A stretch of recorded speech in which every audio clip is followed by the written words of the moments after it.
اعوذ باللہ من الشیطان الرجیم، بسم اللہ الرحمن الرحیم۔ سب دیکھنے اور سننے والوں کو السلام علیکم۔ ہم سب جانتے ہیں کہ صدقہ انسان پر آنے والی مصیبتوں کو ٹالتا ہے۔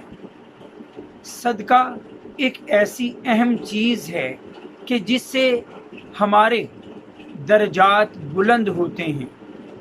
اب ہم میں سے ہر کوئی یہ چاہتا ہے کہ اللہ کی راہ میں صدقہ کر کے وہ ان اعلیٰ درجات کو پالے اور اپنے اوپر آنے والی مصیبتوں کو دور کر سکے، لیکن ہر کسی کے پاس بعض اوقات اتنے وسائل نہیں ہوتے، اتنے مالی وسائل نہیں ہوتے کہ وہ اللہ کی راہ میں مال خرچ کر کے صدقہ کر سکے۔ ایسی صورت میں کیا اللہ تعالیٰ نے، کیا اسلام نے مسلمانوں کو صدقے سے محروم رکھا ہے؟ تو جواب ہے نہیں۔ جس کے پاس مال و دولت نہیں بھی وہ بھی صدقہ کر سکتا ہے۔ کیسے؟ ذرا سنیے۔ صحیح مسلم میں حدیث کا نمبر ہے 2329 اور اربعین نووی میں 25 نمبر یہ حدیث ہے۔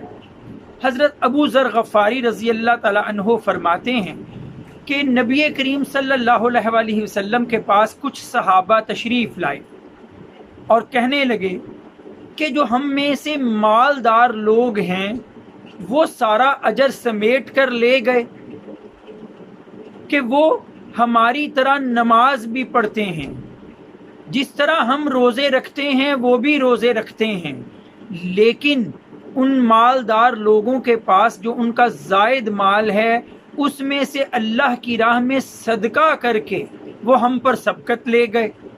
تو نبی کریم صلی اللہ علیہ وسلم نے فرمایا، کیا اللہ نے تمہارے لیے کوئی ایسی چیز نہیں رکھی کہ تم بھی کر کے اس مالی صدقے کے برابر اجر پا سکو؟ صحابہ نے فرمایا کہ آپ ہی بتائیے۔ آپ صلی اللہ علیہ وسلم نے پھر فرمایا کہ ہر تسبیح صدقہ ہے، ہر تکبیر صدقہ ہے، ہر تحمید صدقہ ہے اور ہر تحلیل صدقہ ہے۔ اللہ اکبر کہنا، الحمدللہ کہنا، سبحان اللہ کہنا، لا الہ الا اللہ کہنا، یعنی ذکر الہی سے اپنی زبان کو تر رکھنا، یہ مالی صدقے کے مترادف ہے، مالی صدقے کے برابر ہے۔ تو اگر کسی کے پاس مال و دولت نہیں بھی ہے تو ذکر الہی میں ڈوب جائیے، اپنی زبانوں کو اللہ کے ذکر سے تر رکھیے، یقیناً آپ اللہ کے حضور مالی صدقے کے برابر اجر پائیں گے۔ وآخر دعوانا ان الحمدللہ رب العالمین۔ السلام علیکم۔